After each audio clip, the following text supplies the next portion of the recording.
what's going on, guys? So I didn't intend on making a video about this until all the weekend's matches were played out, but can't help myself because I tell you what, I, like several others last night, was absolutely fuming at the sheer incompetence of the officials in this country. Let me just start off by saying that refereeing is an extremely difficult and unforgiving profession. Keeping up with the pace of the game and having to make decisions in a split second, that too in the most physically demanding league in world football, is no mean feat. Particularly when you take into account how much scrutiny they're constantly put under by managers, players and supporters alike.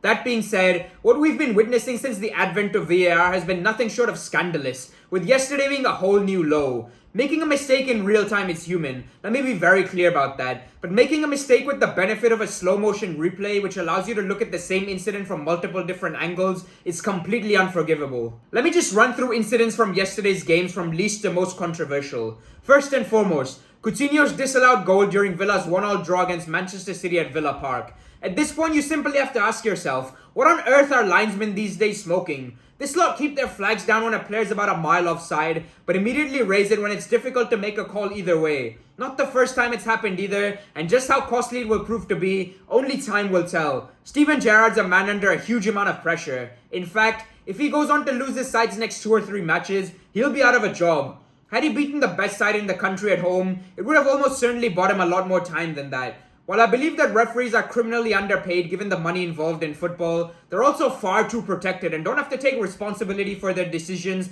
unlike literally everyone else involved in the sport. That's not to say the goal would have definitely even happened had the referee not blown his whistle. City defenders may very well have thrown their bodies on the line in an attempt to block the shot, and Ederson would have almost certainly tried to tip the ball over the bar. But that doesn't take away from some truly amateurish decision making. Next up, Chelsea's 2-1 victory over West Ham at Stamford Bridge, which had 2 moments of dogshit refereeing, of which only one is being highlighted by the press. For those of you who might have missed it, Reece James and Michail Antonio got into a bit of a tussle off the ball, and the former decided to kick out at the latter while on the ground with his studs. Had Antonio gone down clutching his leg, or face for that matter, like a little bitch, James would have almost certainly seen red. Instead, he opted to stay on his feet and give back some verbals. Honestly, how fucking wrong is that? You're quite literally being punished for not play acting. It's something which needs changing ASAP Rocky, or else you're only encouraging players to feign injury moving forward. In regards to James, I'm a huge fan of the bloke and think he's the best right back in world football. Ultimately, these things happen in the heat of the game but still need to be punished.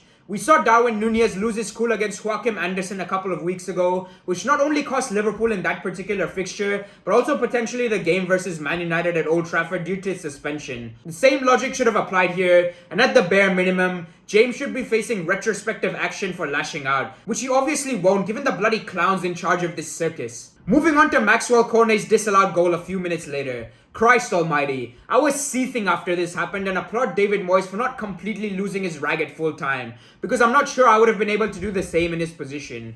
I'm sure each and every one of you watching this video has seen the replay by now, and no matter how many times I view it, I can't quite get my head around it. I've seen folk having a pop at Edouard Mendy for pretending he got clattered, but as I mentioned earlier, this is precisely the kind of behavior you get rewarded for in the modern day game, and he was simply doing what he needs to do in order to help his side get the result they were looking for. It's the ref's job to see through this kind of bollocks, and you can't help but feel they bottled the decision because it was against a top 6 side in their own backyard, which has been a recurring theme for as long back as I can remember, with my own club Man United often being the beneficiaries of this phenomenon. The worst part about this entire ordeal for me was the fact that the on-field referee actually made the right decision to begin with.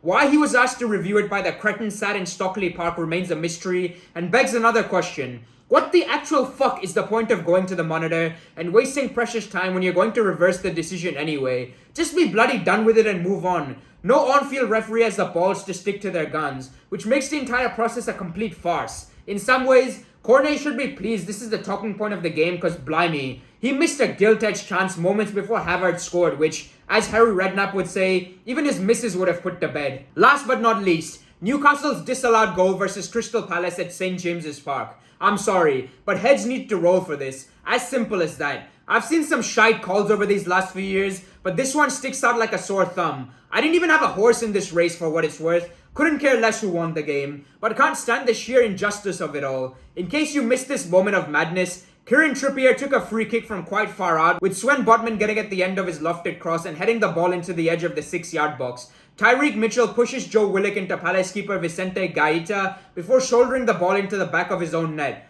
No complaints from Palace players whatsoever, and the on-field referee is happy with what he's seen. That is until the shit-stirring Bellens in the VAR hub decide to intervene and, as per usual, ensure the decision is reversed. Newcastle are currently sat in 11th spot. Had that goal stood, they'd have gone up to 8th. That's twice in the same week where they've been done over by questionable officiating, and I'm absolutely gutted for their supporters. They deserve far better than this rubbish for their incredible performances. It's clear as day that something needs to change because we can't possibly keep going on like this. The entire purpose of VAR was to reverse poor decisions, not meddle with correct ones or check whether or not a player's toenail is in an offside position.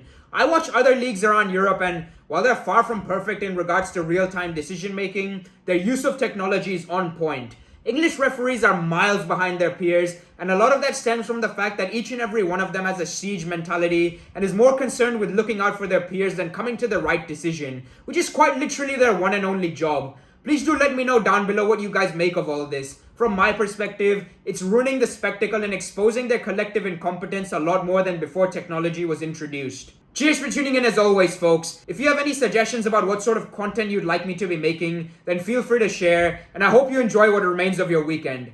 Peace.